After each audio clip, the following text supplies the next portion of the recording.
Planned Parenthood isn't particularly known for its close relationship with the Republican Party, something I think most Republicans are comfortable with. After all, they currently control both houses of Congress and the White House in spite of a constant fusillade of hyperbolic attacks from America's foremost industrial abortion supplier. So, given that the next Supreme Court nominee will be picked without any real input or interference from the Democrats, hey, thanks, Reid. The last group that probably should be giving diktats on the matter is Planned Parenthood. At a Thursday news conference, Laguens, the executive vice president of the Planned Parenthood Action Fund and the new face of the organization after Cecile Richards left to spend more time with Mephistopheles, said that the president's replacement for the retiring Justice Anthony Kennedy needs to meet a personal liberty standard in order to be nominated. If you're not a watcher of Supreme Court nominations, let me note that there's not actually a precedent for this standard. Planned Parenthood is just fabricating it,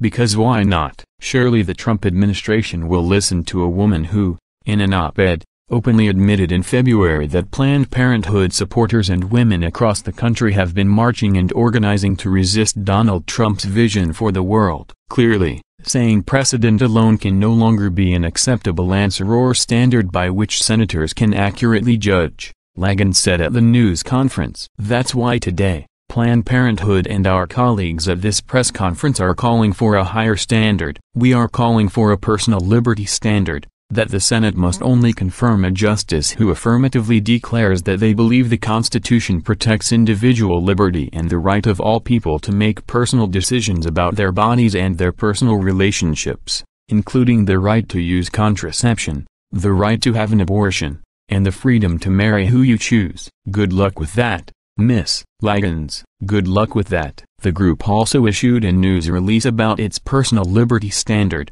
which was equally untethered to any realistic assessment of the political realities in 2018. According to the news release, President Trump promised to appoint only biased justices who will overturn Roe v. Wade and strike down the Affordable Care Act. Trump has made it clear that the only justices he will put forward are nominees who would automatically overturn Roe v. Wade, creating a world where abortion is illegal and health care is inaccessible. By demanding that all nominees affirm the personal liberty standard, the next Supreme Court justice will ensure that the right to safe, legal abortion is protected. During past Senate hearings, nominees have answered questions about Roe v. Wade by saying they will respect precedent, but then went on to rule in ways that ignored precedent and would have eviscerated our fundamental rights had those justices been in the majority. With the balance of the court at stake, and with Trump making clear his ideological standard, simply referencing precedent or sidestepping questions on abortion and fundamental rights is no longer an option. So many things. First, obstructing whomever the president picks is no longer an option for the Democrats or their allies. We no longer have the filibuster on judicial nominees, which means that Judge Judy, if the Trump administration and the Republicans want her, is a shoo-in for the bench. Please don't take this as an actual suggestion, just an illustration of what the political realities of the moment are. I reiterate, please. As for Roe v. Wade, we don't know whether justices will respect precedent because it hasn't actually been challenged whole cloth with a state ban on abortions.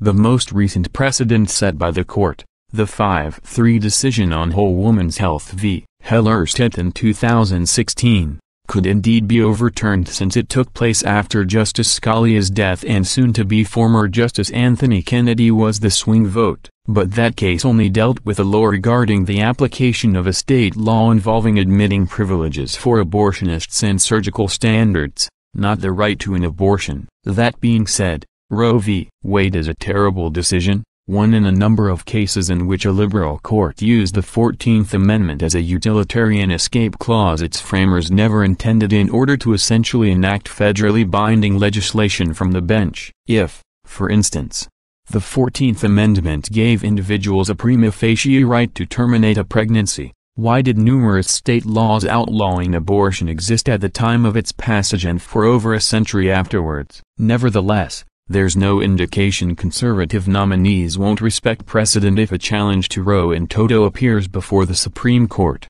and even if it were overturned, This would merely return the decision to the states. A federal law would be an impossibility at present, given that the filibuster still exists on pretty much everything that doesn't involve budgetary reconciliation and/or a judicial nomination. As for the Affordable Care Act, let me first stop my eyes from rolling as if my extraocular muscles had suddenly become inoperative over the concept that a bill designed to force consumers to buy a product represents the apex of personal liberty. My vision being duly refocused, Planned Parenthood probably oughtn't worry about this. King v. Burwell, the 2015 decision that upheld Obamacare as constitutional, was 6-3. Assuming Chief Justice John Roberts stands by his opinion and the court's 4 liberals stay put for a while, the decision isn't going anywhere. Beyond all of that, I'm wondering why I'm actually dedicating this much thought to Ms. Laguens' demands, given that her organization is in the same position to demand certain criteria of judicial nominees as I am,